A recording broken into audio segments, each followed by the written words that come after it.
Hey, everybody, it's Ron Johnson. This is the Friday Roundtable on Locked On Sports Minnesota. We got to talk about the Minnesota Vikings. They're 5-2. Will they be 5-3? We got that coming up next.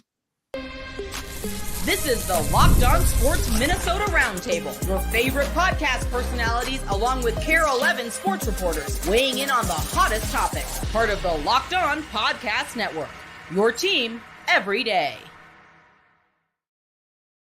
I can't wait till we talk about this Colts Vikings game. The injury report already came out. Jamie Erdahl is questionable for blowing the Gala horn. I don't know if you guys saw that. She was sick, so she's out the rest of this week of Good Morning Football. So hopefully Jamie Erdahl can get her chest and lungs together so she can be there to blow the Gala horn. When the Colts flexed the game against the Vikings on Friday, I got a great movie for that one because Sam, always got movies for that. So I got a great movie line for my answer to, are the Vikings going to be 5-3? That's one of the questions I'm going to ask the crew today. And of course, we got the full crew. Reggie is back. Yay, Reggie. We got Reggie Wilson from KARE 11. We got Julia Daniels from KARE 11 as well. Bad juju. There was some bad juju last night. I got one for that one too. Can't wait to tell y'all about that play because everybody was hating on the fan line and I saw some bad juju. And one person can blame himself for his own bad juju. And then we got Sam Ekstrom, the producer, the executive producer, the graphics designer, the marketer. He does it all for Locked On Sports Minnesota. And, of course, I'm Ron Johnson, your host, former Gophers wide receiver, NFL wide receiver. And I'm excited because it's homecoming week for me. I get to go back on campus. I get to be on the field with all my old teammates, some guys that are really old, and then some guys that I have no idea who they are. But we're all going to be on the field for homecoming, so I can't wait to talk about that. Hopefully I'll get some interviews for the Ron Johnson Show. I told Sam I'm going to try it. I'm going to try it this week and see if it works. Hopefully nobody is too drunk to do an interview. But again, I'm Ron Johnson. This is Julia Daniels. This is Reggie Wilson. Sam Ekstrom. This is Locked On Sports Minnesota, and this is the Friday Roundtable. We got to get locked in on these topics because there's a lot of sports going on. There was Wild, Timberwolves, Vikings. You got Gophers coming up. You got the Lynx who are still being screwed over. We're never going to let that one go. The Lynx got screwed. I'm going to say that until they get their championship back. But we got to get locked in. So, Julia, what you got for us today? Yeah, I mean, we have to talk about last night's game in LA. We're talking biggest takeaways from the Vikings facing the Rams. Oh, and Christian Darrisaw. Oh, Ron's got something, but we got to talk about that too. And if you stayed up after the Vikings loss, you saw a sick, awesome Timberwolves win over the Kings. Great game. We'll talk about the Timberwolves opening week. Yeah, you saw Anthony Edwards do what Breonna Stewart couldn't do, and that's knock down some free throws. But we're not going to talk about that either. Gophers, Maryland. I got some bold predictions. Maryland has an absolute weapon on the other side. Can Coy Parrish put a stop to that? We'll talk about all that and much more coming up next on the Friday Roundtable. But today's episode is brought to you by Game Time. Just download the Game Time app, create an account, and use the code LOCKED ON for $20 off your first purchase. Now, here's one that you guys might want to get to. Gophers, 2:30 p.m. You don't have anything to do on a Saturday. There's still a few tickets left. I checked it out myself. My family's going. Why don't you come join us? Go to the Gopher game. Use the Game Time app. Again, use the code LOCKED ON for $20 off your first purchase. Download the Game Time app today because what time is it? Game time. There we go. We are in sync today. And speaking of in sync, I don't know if you guys remember that Justin Timberlake song, or it might have been the whole NSYNC crew, though, but it was Gone. Now that hope is gone. Like, that's what I feel like right now with the Vikings.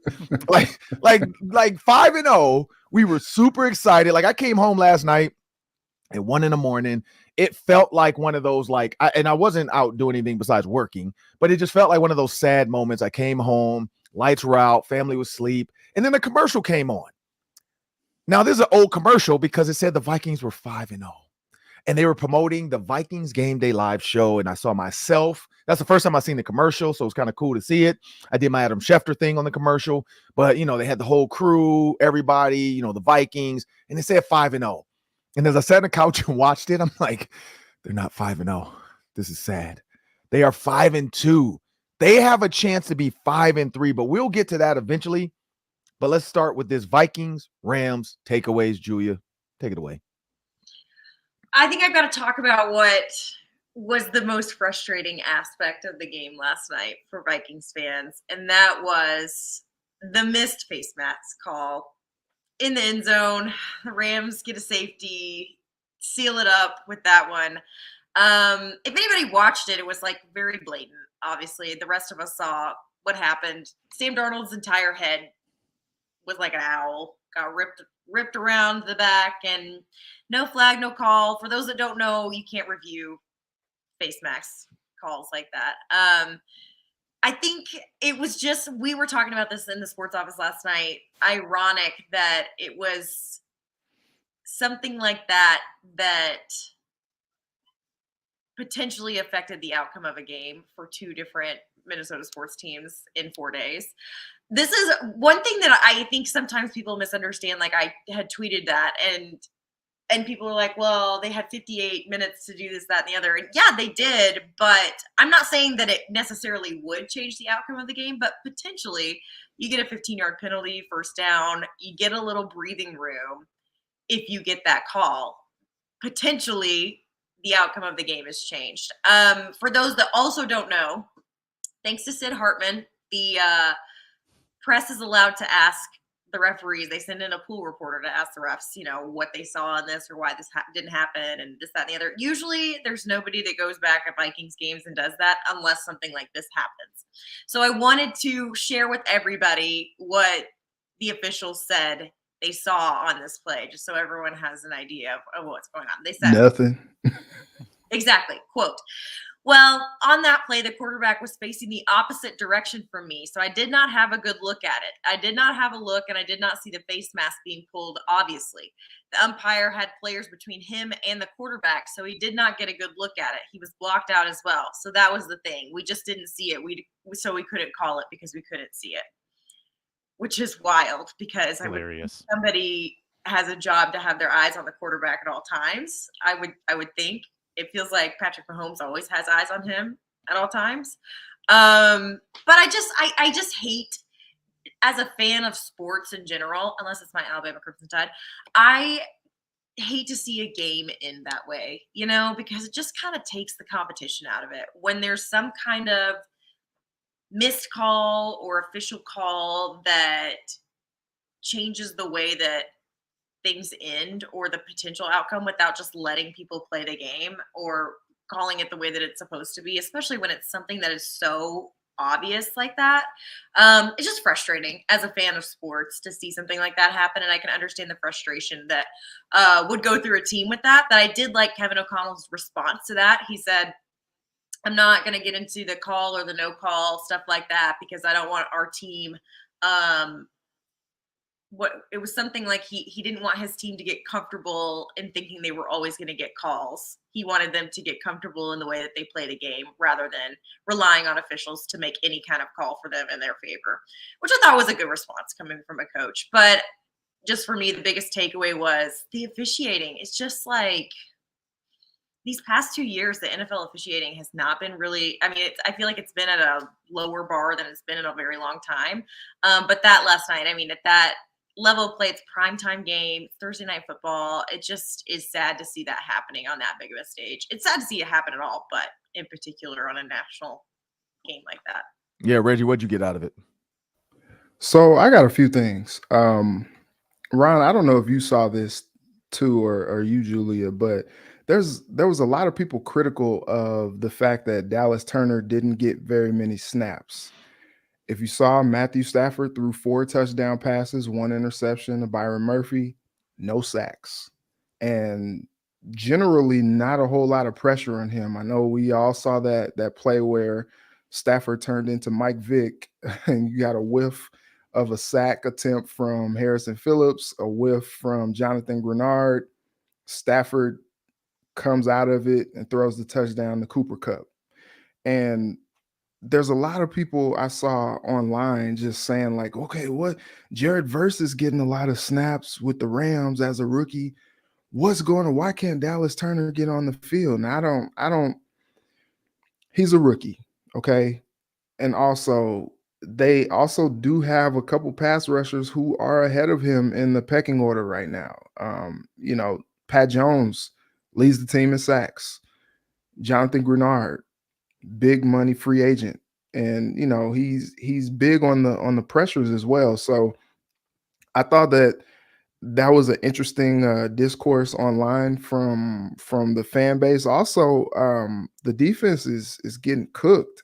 These last two games, you probably just want to burn the tape on defense. I saw, video of Brian Flores last night, like, wake up, like that TD Jakes, wake up, wake up, wake up. And so I think something is starting to get figured out. Even on the last touchdown pass from Stafford to Robinson, he did the whole, draw everybody up, looks like a blitz, and then drop 8. Didn't really work. It's like people aren't really fazed by that anymore. And it seemed to cause so much confusion earlier in the season. And Stafford just dropped back and threw it to Robinson, and that was fine. And I think it was something like 35% of blitzes last night from Flores. And so, like, he wasn't necessarily blitzing a whole lot, but also he just didn't get home for the sack. And so also another big thing last night was penalties. They had 9 penalties last night. That's just not going to get it done. That's not good football. And so you could see kind of Kevin O'Connell like grimace like that. What'd you say, Julia? And 8 the week before. Yeah, you could see Kevin O'Connell kind of grimace on the sideline last night as he was trying to call plays. He was just upset at the number of pre-snap penalties as well. So it was not a good showing for the Vikings team. But also, Ryan, from a football perspective, I kind of want to ask, I know we still got to get to Sam, but what is the issue with the Vikings in the second half? Like, they come out in the first half, and I was talking to Ahmad about this last night, and he was talking about how, the first 15 of those plays in the first half are scripted plays. And, these are things that the defense may not have seen before. And then in the second half, it's just the play calling and all that. But they just seem to be a different team in the second half. A lot of times we don't see Justin Jefferson get going as much in the second half after a big first half. We did see that tremendous catch from him in the second half last night. So that was nice to see. Didn't get in the end zone, but they scored 2 touchdowns in the first half. Second half, the offense is stagnant, not really getting a whole lot going, and the Rams kind of outscore them in the second half, and it's just not a good look. So what's the issue there? I'm not really sure what's going on, but they're not a great second half team under Kevin O'Connell. Yeah, there's going to be some things that are going to be figured out about this team, and I think teams are figuring it out. But it's not just the second half; it's the second quarter on. When you look at the first quarter for Sam Darnold, he's 30 for 39, and this is before this game. 30 for 39, and probably this game, I think he's probably still just as good. Like, I think the stats should update today or tomorrow. But 30 for 39, 76.9% completion, 321 yards, 4 touchdowns, 0 interceptions, 134 passer rating, which was number 1 in the NFL. In the first quarter, he is the best quarterback in the NFL with passer rating and QBR, which QBR, people tried to argue about Kirk Cousins. Like, oh, he has a great passer rating, but his QBR is crap. Like, we know Peter Bukowski would always say that. DVOA and EPA and CCN and BSA, like all that stuff. Like, Sam Darnold, no matter how you do it, he is good. Second quarter, 360 plays, which is the second least, and 79 first down, which is 30th. So I don't know what's going on in that second to fourth quarter compared to the first quarter. But the Vikings need to like study it. They got extra days now to study it and figure out how to get better. But there's a lot you can say about that. I'll bring that up later after Sam goes, but there's a lot. And to your point about the football stuff, like I got some stuff about that too. So I'll answer that because I literally, everything you just said, Reggie, we got all those calls last night on the fan line and people talked about like somebody was dumb enough to say, is Dallas Turner giving off Lewis Seen vibes? I'm like, come on now. Like, seriously? And that was one of the calls. And it was like, I didn't even want to hate on Lewis Seen because I'm like, how did he catch a stray? Like, he wasn't even there. And you guys are throwing strays at Lewis Seen already. And so I'll bring all that up. Don't let me forget. But, Sam, what were your biggest takeaways? Yeah. Well, and I will say, too, it's just not a good look when Dallas Turner finds a way to pick up 2 penalties in a game where he's barely playing. I mean, he's the 12th man on the field. Come on. And he looks lost. Like, when the camera panned to him, he was on the sideline like, what did I do? Where am I? I will say, back in the spring, I was on a show somewhere, and somebody, this is before he was drafted, and someone was like, how's Dallas Turner look? And I was like, he's somebody that they're going to have to, like, reel in a lot. Like, they're going to have to very discipline him a lot. And I think I kind of saw this coming just from his Alabama days, where it was like, okay. Julia with a critical word about her Crimson Tide, your No, beloved I Crimson. didn't She's a know. professional. You're a professional. Yeah, most of the time. Yeah. I wrote down last night what derailed the failed drives, right? Because the first two drives seemed like they had a lot of scripted plays in the chamber. Those touchdowns, those crossing routes on the touchdowns were brilliantly executed. So I wrote down like what happened on the drives that failed after that. So the first one was a penalty on first down. Got him behind the chains. I think it was a procedural penalty. All right, so that couldn't recover from that. Next failed drive, they went sack, then penalty. So it was 2nd and 25. Couldn't recover from that. In the third quarter, the Naylor drop cost him a drive. They also had Justin Jefferson fell down on the route on 3rd and goal. That cost him. And then to end the game, fourth quarter, final 2 possessions, Darnold takes a 15-yard sack, trying to Fran Tarkenton the bit, trying to twirl away, gets sacked for a huge loss. That derailed the drive. And then, of course, face masked down in the end zone, another Darnold sack. So what is that? 1, 2, 3 major sacks derailed Vikings drives. So what does that tell you? Tells you that there's some indecision that's happening later in games, maybe because it's not part of the script, because now it's a little more improvisational. They're calling plays on the fly. They haven't rehearsed this as much. And Sam Darnold is being more indecisive with the football, not getting rid of it. He's got a 10% sack rate right now. That's 4th highest in the league, behind Deshaun Watson and Jacoby Brissett and someone else who I forget. So the sacks are hurting. And that's a product, I think, of maybe the routes are too long developing. Maybe the concepts are a little bit too complex. Let's simplify. Let's get the ball out quickly. They had the graphic last night on the broadcast with Matt Stafford's time to throw. It's like a 1.5 seconds. Boom, boom, boom. So quick to get rid of the football. I'd like to dial up a little bit more of that with Darnold. Yeah, when you think about where Sam Darnold's at, and so I want to make sure I hit on the first part. So Dallas Turner, here's the reason why he didn't play. If you look at the Rams' first drive, and this is a lot of this happened. Their first drive, they had 9 plays. They only had 8 plays, I think, and then it was 8 plays, and then 1 play was a 3rd down, which was a touchdown. So in 9 plays, there's only 1 3rd down. So Dallas Turner. And again, this is going to be Brian Flores figuring this out with teams like Matthew Stafford and maybe looking at the stats, maybe watching the Ron Johnson show on the Friday Football Party where I bring this stuff up all the time. The Rams are a 1st and 2nd down team. They are one of the best 1st and 2nd down teams. They don't want to get to 3rd down. The announcer said it over and over and over again that they want to stay ahead of the sticks. So maybe, just maybe, and all the plays I did, here's 3 plays I did, or 4 plays, sorry, on the Vikings pregame show. 1st and 10, 20-yard pass to Kobe Parkinson. This was against the Lions. 4th and 3, that's the DeMarcus, 14-yard pass, similar to the touchdown, Harrison Smith. He goes to those guys late when he knows you're focusing on his men. You're going to focus on Puka Nacua and Cooper Kupp on this side. I hope you don't look over here. And literally, that's what happened to Harrison Smith. He was over there staring at those two wait, what? There's another receiver back here? Then you look at 1st and 10, Cooper Kupp, 21 yards. This is against Terrion Arnold, one-on-one. He realized that I'm taking my best matchup. They took the best matchup. Who was the best matchup? It was Gilmore. Gilmore, clearly, they figured something out with him. And then 2nd and 9, Tutu Atwell. They threw one to him on a flat route where they run this pick type of play, and they did a bunch of that. So they tried to get it to 2-2 on one of those, and Byron, or I think it was Byron Murphy, made a great play at the end and breaking it up.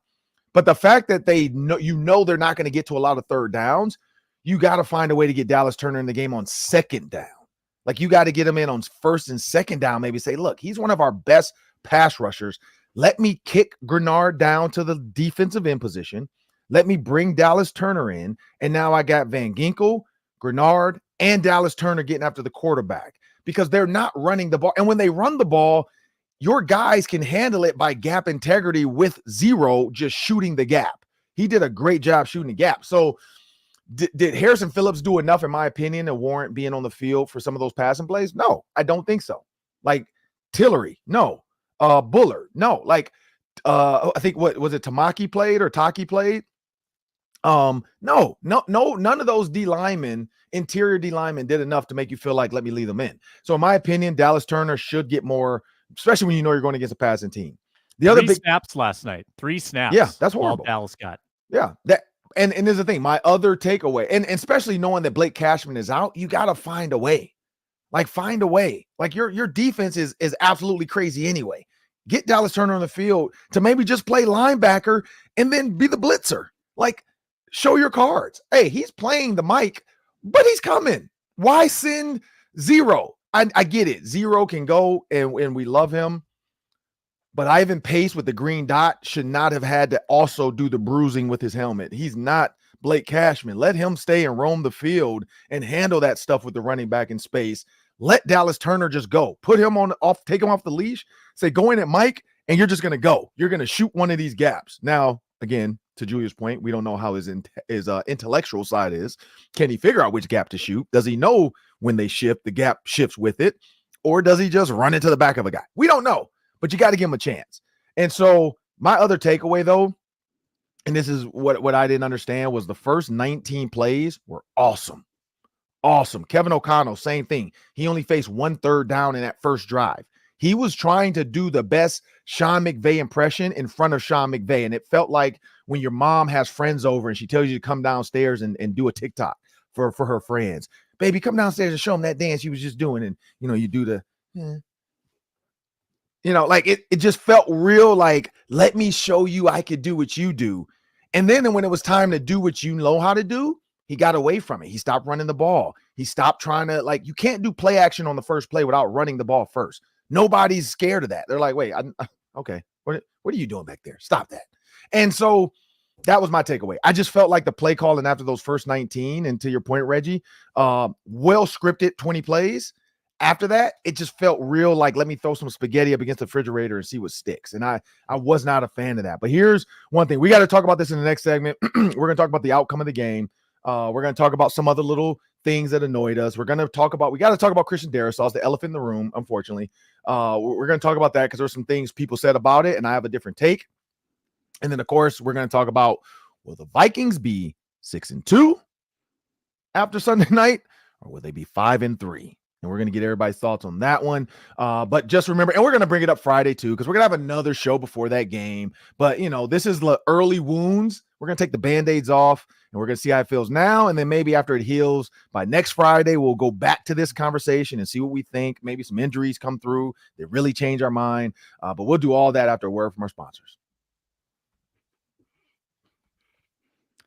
We are presented on this Friday by FanDuel. If you're a new customer and you have a hunch about the Vikings and the Colts next week, or a hunch about the Timberwolves against the Raptors in the home opener, or a hunch about practically anything, you can take advantage at America's #1 sportsbook, get a big return. All you have to do, if you're a new customer, bet $5, get $200 in bonus bets guaranteed. You can have a lot of fun with $200. You can do 40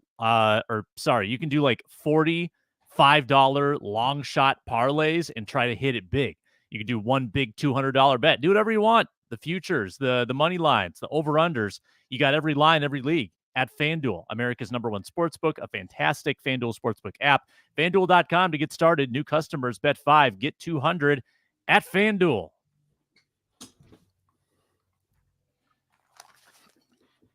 Well, now it's time to jump into, we got to talk a little bit more Vikings. I just want to get into this, some quick reactions, some thoughts, some other things than what we talked about. But first question, I'm going to go around the horn.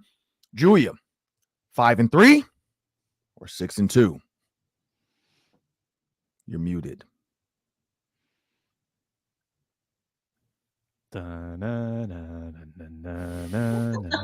one said anything. I did. Ron said you're muted.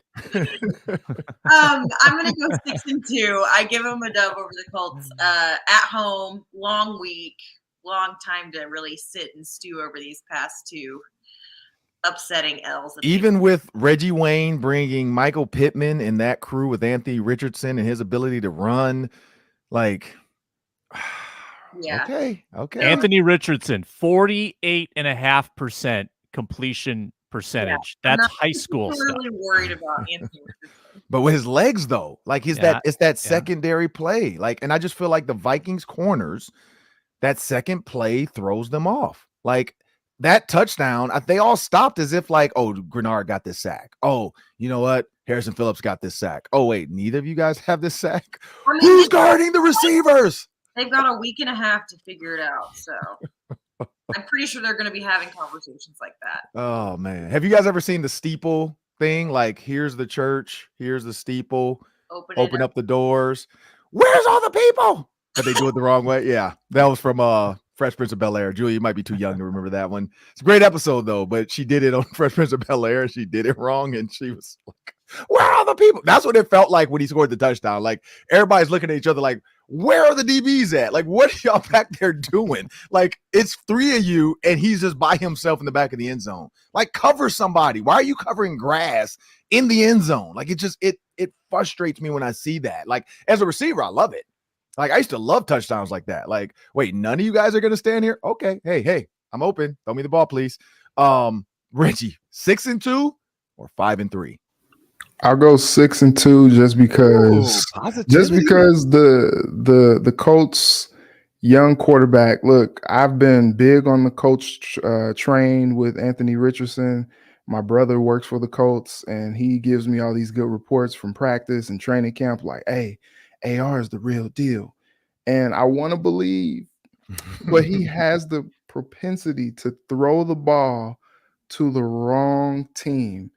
And he's been wildly inaccurate this season. And also he is prone to injury because of the style of play. He plays very physical, and he's one like hit from like Harrison Smith or, you know, Jonathan Grenard, or, you know, him trying to put his head down and get some more yardage or be tough. You know, we know he's tough, 6'5", 250 plus, but you know, he's gotten hurt quite a bit over the last couple years of his NFL career. So I haven't seen enough of my guy AR to believe that he will do it, but he is dead accurate on the deep ball. And I think that's something to be concerned about when you think about Downs or Alec Pierce running that deep route, or AD Mitchell running the deep route on some of these corners that seem to have some issues. I think that's probably the scariest thing. But if he has time to throw, that's another, because I think they'll try to fix that pass rush before next Sunday night too. The Vikings defense struggles. We know that in the second half. They've been outscored, or I think it's even, or they've been outscored. And on the first quarter, they outscored it's like 65-3 or something in the first quarter leading up to this game. But when you look at the Colts, second to fourth quarter, 411 plays, 24% of their plays end up in a first down or a touchdown. They have 13 TDs, 10 field goals, 100 first downs, and he has the third least amount of sacks. He's only been sacked 8 times on 177 passes, 151 rushes. So they're very balanced as well. I mean, I don't know. Like, and they have missed 2 field goals. They attempted 12, but they missed 2. That's where the Vikings struggle. Like, if you go to the Vikings defense in those quarters, that's when you look at it and you're like, what is going on, Brian? Like, what are you guys out there doing? Like, the Minnesota Vikings, 24% of their defensive plays, almost 25%, have ended up in a first down or touchdown in the second to third down. They've given up 13 touchdowns. They've allowed for it field goals and sacks. And that's the one for me that throws me off when you think about it. They have a high sack number, which is 19, but they didn't get any this game. And so it's like, where does that come from? Where are they missing? They've only faced 88 rushes because they have been playing with the lead.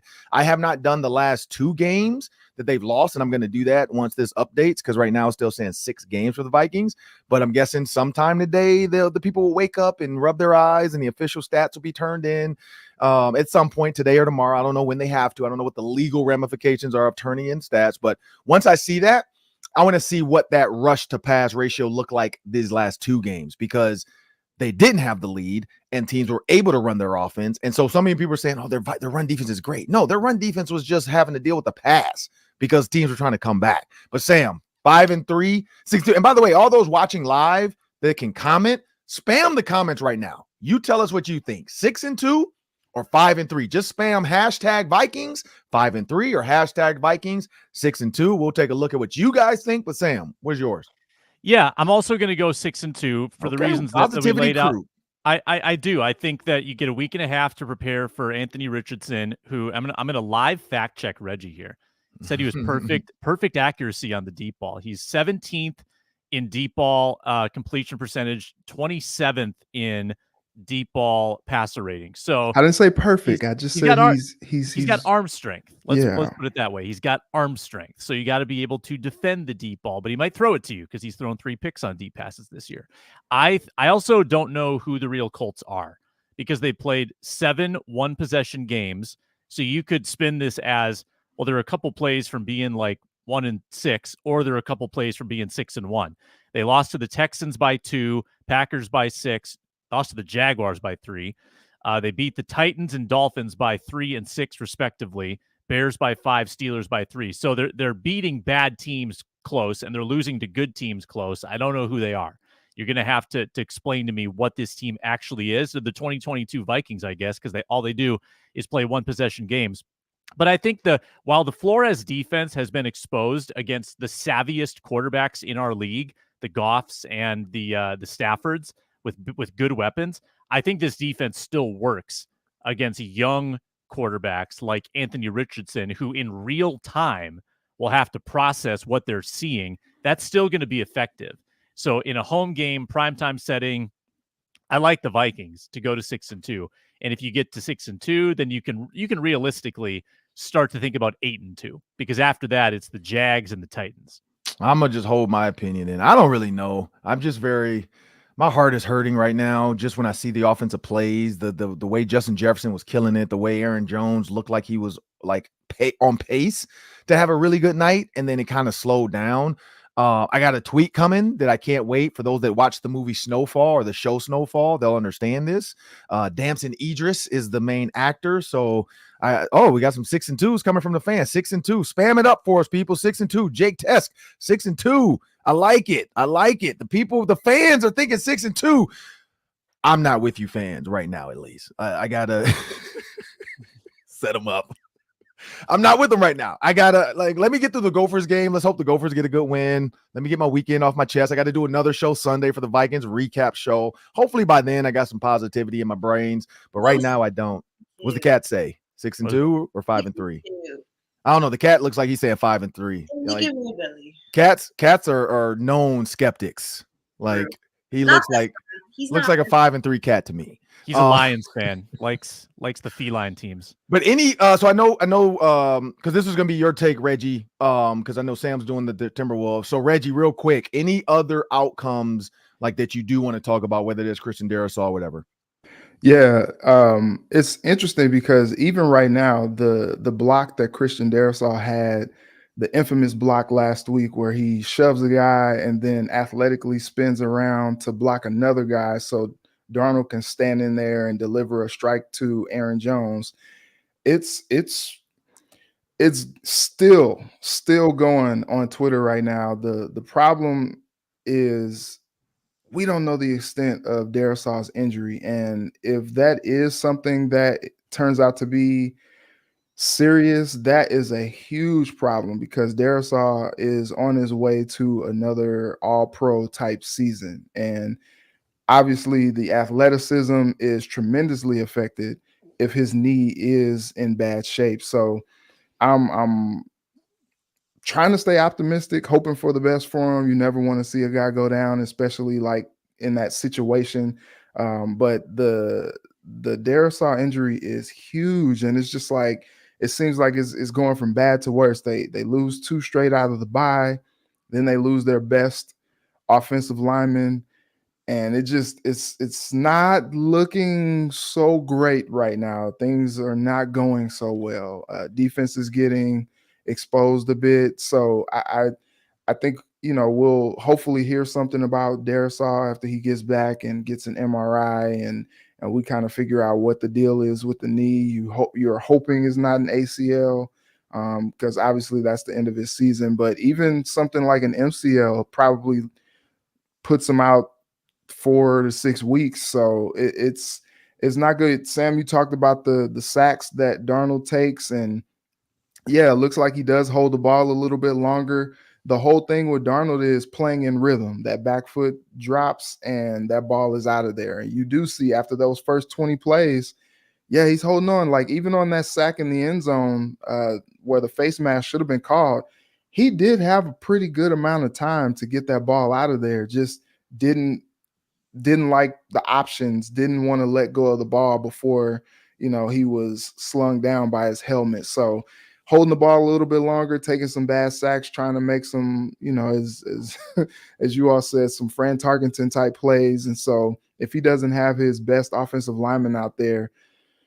it's not going to be a good thing. Here's my solution to what you do if Darrisaw misses significant time. And I think it feels like with a knee injury like this, it feels like the best case scenario is he returns at some point this season. Feels like he's going to miss some time. So here's my solution. Dalton Reisner's healthy. Dalton Reisner is a natural left guard. You're putting Reisner at left guard, and you're moving Brandel to left tackle. You've got next week to get hit. He's played left tackle before. I think that if you want your best 5 linemen on the field, Brandel's got to be included, and Reisner's got to be included. True. I think Quessenberry is a nice backup. I don't think you want him in the long-term spot. I'm putting Reisner in, kicking Brandel out. That's how I think you survive this without Darrisaw. Yeah, I like that. That's next level thinking there. I don't know if the Vikings are going to think that way, Sam. I think they feel like Quessenberry is their swing tackle. But I hope after watching film, maybe they think about that. The biggest issue I will say, we know Brandel was a tackle. They turned him into a guard. But how quick can he get that mindset back to go to tackle? And then how quick could he figure out, like, this is what I need to do now at tackle? Because he's like heavily mentally in. If you watch, he's the turn guy that Sam Darnold tells, like, the guard, because that left guard is the guy that gets the, like, okay, ready, go. Okay. And he turns back. So Brandel's been like conditioned. And also because I know people were talking about that, like, was Brandel going to be right guard versus what's his name? The other guy. Ingram. Was he going to be the left guard? Like there was all that talk. The left guard for KLC's offense has to be extremely like cerebral, I guess I'll say, and not overthinking. Where I think Ingram, you don't want to put too much on his plate. As a young guy, you want him to just play guard. And so I wouldn't want to give him the trigger. I wouldn't want him to say, okay, we're ready to go. Let's go. Let that be Brandel. So can Reisner come in off of IR, hot, cold, and then just say, okay, I'm the trigger man now. Like, what do I do? What do I do? What do I do? So that'll be interesting to see. Like, if they do that, Sam, then you get your flowers. Anything else? Anybody else have a takeaway before? Because we have to jump into this Timberwolves game with Sam. Any other takeaways from anybody? Because I'm done. Like, the only thing I was going to say is Darrisaw's injury. It's partly on him. Like, if you guys go back and watch that play, when everybody fired forward, all the four linemen to his right all fired forward, and he kind of stood straight up like it was a pass or a draw. And I'm thinking maybe he either got the wrong call or he had to play wrong. And a lot of people have lapse in judgment around that 30 seconds left in the half because they just assume, like, look, this is if something great happens, great, we're gonna keep playing. But most likely, man, we're just trying to get let me get to the halftime, man. I want some orange peels. Let me get some orange slices. There's something in the locker room for me. Let me check my cell phone real quick, see what's going on, see what they saying about me. Like, it just seemed like he took the play off a little bit, like, personally. Like, it just did not seem like he fired off the ball for a solid run because the receiver looping around him, the loop shows that there should have been a forward movement of that lineman. Not, you don't back up to then have somebody come around you to block in the hole. The hole becomes too big, and that's what happened. He let the hole get too big instead of firing forward and stoning that DN and setting the edge on a guy standing up at that. Like, he didn't fire off. Like, it wasn't like TJ Watt or JJ Watt with his hand in the ground. It was a guy just standing up. So that to me, that was one of the takeaways I had about the Darrisaw injury. Anybody else before we jump over to Sam's Timberwolf take? We're good to go. All right. Well, now we got to talk about the Timberwolves. So Vikings people, you know what? Put your. I wore black today. Me and Julia had the message. It was a funeral today for that game. We're gonna bury it. We're gonna move on. Like say a eulogy. Everybody, moment of silence. Amen. All right, we're done. We're done with the Vikings. We moved on. They lost. They're 5-2. They're gonna have a chance to come home. And by the fans right now, continue to live chat, spam it all you want. 6-2 or 5-3. Vikings. #Vikings 6-2 and 5-3. People, if you're watching live, Let us know in the comments what you think. We're going to make sure we read them all. We want to see 6-2, 5-3. What do you guys think? But Sam, take it away. Timberwolves. Yeah, Timberwolves game was awesome. I had it up on a second screen, watched a lot of it during the Vikings game, and then after the post-game show, finished it. What a game. Well, the level of competitiveness in that game was playoff-like. And it's the Kings' home opener. That's a great building, and that's a team with high expectations. So the Kings brought it. And the Wolves absolutely matched them blow for blow, came back from, I think, 11 down in the second half. Edwards, 32. Randall, what a bounce back for him, 33 points after a complete clunker against the Lakers. And then Edwards gets the foul at the end going to the rim, which seems to never happen. Edwards never gets those calls. He got one last night, well-deserved, got bonked in the head, made 2 free throws, and then Keegan Murray rims one out at the buzzer. T-Wolves win. Really good win. I think the Kings are a top 6 team in the West this year. That's an awesome road win in a tough environment. And that's the Wolves that you want to see. Like, if you needed some encouragement after the Lakers loss, you got it. Excellent game. I'm sure a lot of people missed it because they were bummed about the Vikings. Go back and watch the highlights. This was high-level October basketball. Man. Julia. I didn't get to see the end of this, but I did think it was funny that Ryan Williamson, we talk about him all the time. He's our producer in the sports office. He is born and raised Minnesota, has been a fan of all the teams here his entire life. He knows more about these teams than anybody that we know. He's like, all right, well, this season's just going to be just like, whatever season, and they're going to come back and they're going to have a trash season after taking it so far last year and this, that, and the other. And Reggie goes, Ryan, it's 3-0 Kings right now. And then they come back and they win it. But I just think it was hilarious. I think the fan bases here are just so scarred that they're not going to have hope until they have some really solid hope. But yeah, that's funny. Reggie. So I just want to say, last year I felt like Anthony Edwards was going to, ascend, and he did for the most part. But first 2 games, 27 points, 32 points. He's here. Like, this is his time to become that MVP level player that people think that he is. They moved Cat to New York, and now this is Ant's team. This is, Julius Randle was asked, what's the best way to get things going late, and he's like, give the ball to Ant. And we saw that in that last few minutes of the game. He's taking big shot after big shot, hitting threes, driving to the cup, getting a bucket, and he made the 2 big free throws, as Ron said at the end, to pretty much ice it as Keegan Murray's 3 goes off in and out to end the game. So big time win. And that's the type of performance that you expect to see from a guy that many are already crowning as one of the best in the league, and is rising to the occasion. He's a hooper. And it's really cool to see him kind of take that next step in his career. And I just want to see that over the long haul of a 82 game season. Now, I know there are going to be times where he doesn't score 25 to 30 plus every game, but I think there's no question that when they need a bucket, that when they are getting down, give the ball to Ant and watch him work and let him do his thing. And he's been answering the call. There was a little bit earlier in the game where he was a little frustrated. Wolves seem to not be, getting things going, and they're still figuring things out. We talked about that on Wednesday. Things are not all the way together. They're still trying to figure out the Julius Randle thing. He looked good, 30 plus points from him as well. And so, Ant was pretty complimentary of him after the game in the post-game interview with Leah. So I'm interested to see how things continue to gel, and I think they continue to need help from everybody else. You talked about 33 from Randall, 32 from Ant, but then only 6 from McDaniels, 3 from Rudy, 6 from Conley, but you had 19 from Nas off the bench. Like, that's those are good things. But you kind of just want to see him continue to get the help that he needs. But and is taking the bull by the horns so far this season.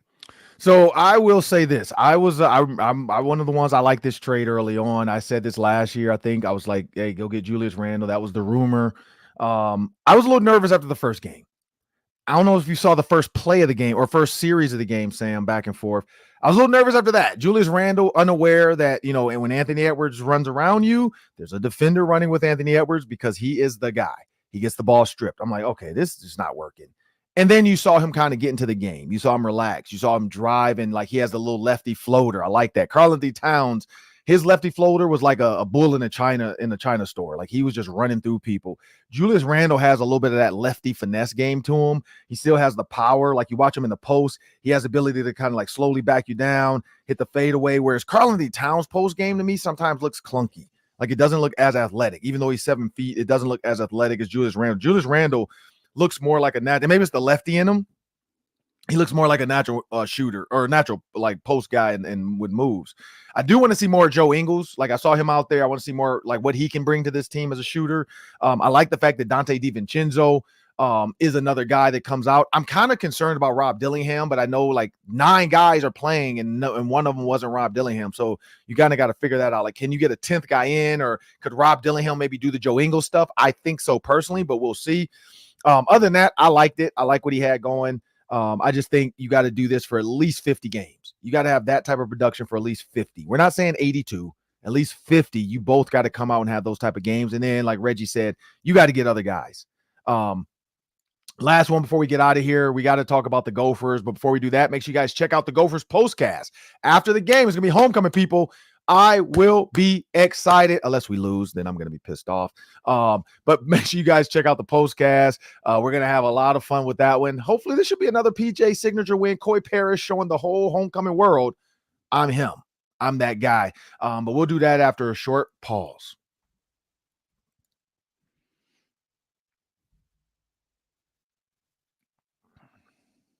Gophers, Maryland, my bold prediction, Coy Parrish gets another interception. Coy Parrish has been absolutely nuts. This Maryland team throws the ball. You look at Ty Felton. He is his guy. The good thing is he's his only guy, really. Like they have one other receiver, but he goes to Felton. I think this kid's like 64 catches already.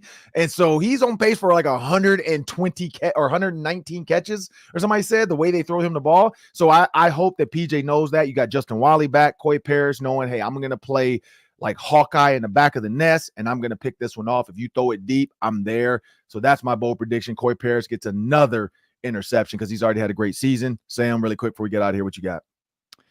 Yeah, I feel like the Gophers have had Maryland's number to some extent in the PJ Fleck era. I think they win. And again, Maryland is a second half comeback against USC away from being winless in Big Ten play.